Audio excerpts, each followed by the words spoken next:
네, 이번 겨울에 예년에 비해서 덜 추웠던 날씨 속에서도 네. 난방비가 대폭 올라서 서민들의 시름이 커지고 있습니다. 네, 관련 내용 이인철 참좋은경제연구소장과 함께 자세히 짚어보도록 하겠습니다. 안녕하십니까. 안녕하세요.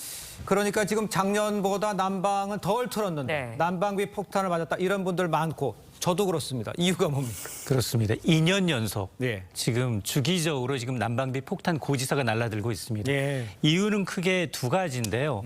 사실은 지난해 12월은 예년보다 좀 따뜻했습니다. 네. 영하로 내려간 날씨는 열하루 정도에 그쳤지만 우선 난방 단가 자체가 많이 올랐다.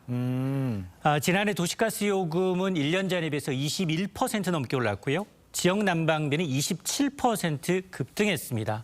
2년 전 정확하게 난방비 40% 올랐거든요. 근데 지난해에도 20% 넘게 올랐으니까 2년 새 60에서 많게는 70% 가까이 폭등했다라는데 난방비는 여름에는 하지 않습니다. 그렇죠. 그러다 보니까 겨울에 고지서 보고 깜짝 놀랐는데 특히나 네. 지역 난방 쓰시는 분들, 네. 2000년대 이전 아파트 사시는 분들은 고지서 보고 깜짝 놀랄 수밖에 없는 상황입니다. 네. 그렇군요. 어떤 난방을 쓰느냐에 따라서도 난방비의 차이가 좀 있을 것 같은데 어떻습니까? 맞습니다.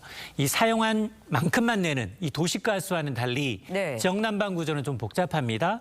특히나 열병합 발전소에서 고온의 물을 공급해서 각 아파트 단지 열 고환기를 거쳐서 가정에 배급되는 방식은 늘 일정한 온도를 유지하기 위해서 이제 상시 난방을 유지하고 있습니다. 예. 자, 이러다 보니까 지금 지역 난방의 경우에는 계속해서 추운 날씨라면 지역 난방이 더 유리합니다. 그렇겠네요. 근데 지금처럼 포근한 날씨가 더 많다 이럴 경우에는 사용량을 크게 줄이지 못하기 때문에 예. 난방 단가 영향을 크게 받습니다. 네. 알겠습니다. 그 난방비뿐만 아니라 지금 외식 물가도 고공행진이잖아요. 칼국수가 9,000원을 넘었다고 그래요. 야, 이 정도면 네. 계속 무섭다 이런 얘기 나오겠네요. 맞습니다. 지금 한국소비자원이 운영하고 있는 가격정보 이 종합 포탈입니다. 참 가격에 따르면 1월 서울 지역의 8개 대표 메뉴 가격을 따져봤더니 12월 한 달 전에 비해서 3개 품목의 가격이 올랐습니다. 이 가운데 칼국수는 서울에서 네. 한 그릇 평균 9,000원을 넘었었습니다. 제가 자주 가는 서대문구 단골집은 10,000원에서 11,000원까지 올랐거든요. 그래요? 칼국수가. 예. 그래서 칼국수 이외에도 냉면과 비빔밥 가격은 11,000원 내외로 오른 상황인데 이제 서울에서 10,000원 이하로 외식 메뉴 해결할 수 있는 게 칼국수 제외하면 3개 남았습니다. 아. 김밥, 짜장면, 그렇죠. 김치찌개, 백반. 근데 백반이 8,000원이에요. 근데 공깃밥 추가하면 공깃밥이 요즘 1,000원이 아니라 2,000원 오른 데도 많거든요. 그러니까 조만간 2개 정도 더 빠질 것으로 보이는데 왜 이렇게 많이 오르고 있느냐. 지난해 이제 외식비 물가를 봤더니 상승률이 6%예요. 이게 30년 만에 가장 높습니다. 그런데 올 1월조차도 이런 물가가 이어지다 보니까 지금 삼겹살 드시는 분들은 깜짝 놀라실 거예요. 1인분 가격이 2만 원입니다. 근데 1인분도 200g도 아니고 가게마다 150, 그렇죠. 160, 그렇죠. 180g 다 다르거든요. 맞아요. 한돈 농가에서는 아니 돼지고기 가격 떨어져서 난리다. 아우성인데도 불구하고 우리가 이제 식당에서 먹는 이 돼지고기 가격은 지금 2만 원대로 올라서 있는 상황인데 예. 일단 사료값이 50% 넘게 폭등을 했고요. 예. 인건비 때문에 농가는 농가대로 음식점 사장님도 할 말은 많아요. 채소 가격 봐라. 네. 금채소다. 채소 가격에다 인건비, 부대 비용이 올라서 이를 삼겹살 가격에 전가하다 보니까 소비자는 소비자대로, 농가는 농가대로, 음식점 사장님은 사장님대로 울상입니다. 그러니까요.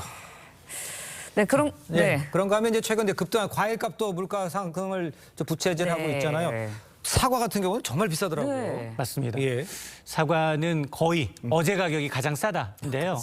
지금 식료품 물가가 넉 달 때 6%입니다. 예.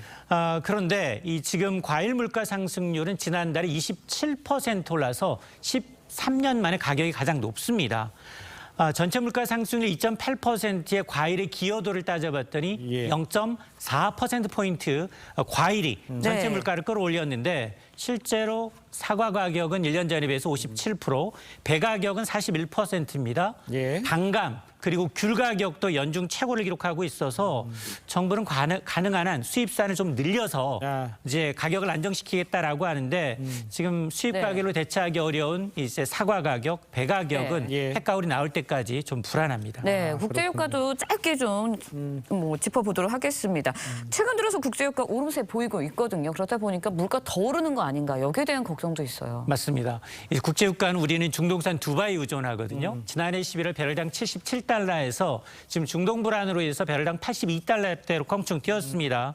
이러다 보니까 이번 달 말 정부가 유류세 인하 조치 종료되는데 예. 이게 지금 2022년부터 8차례 연장이 됐는데 또 한 번 추가 연장 가능성이 좀 커 보이는데요. 네. 그러다 보니 정부는 이번 달 그리고 3월 달에는 네. 물가가 3%대로 오를 수 있을 것으로 보고 있습니다. 그러니까 국내 여건 때문이라고는 하지만 지금 물가가 뭐 난방비도 그렇죠, 네. 과일 가격도 그렇죠, 다 오르고 있습니다.